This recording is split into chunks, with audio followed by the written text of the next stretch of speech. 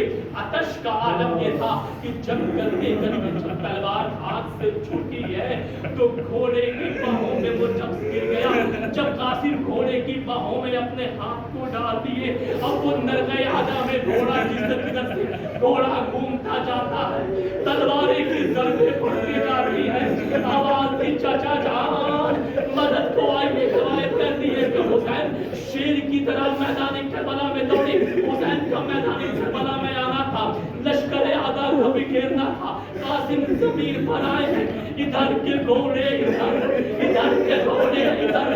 روایت کہتی ہے کہ جب حسین لاشیں قاسم پر پہنچے ہیں تو جسم کا کوئی حصہ بھی سلامت نہیں تھا، قاسم کے لاشے پہ حسین نے بس سنتے جائیں، تاریخ کا جملہ ہے کہ جب حسین لاشیں قاسم پر بیٹھے ہیں نا، جب جسم کو ہاتھ لگایا ہے نا، جب سینے کو ہاتھ لگایا ہے، بس لیا جسم سے لگا۔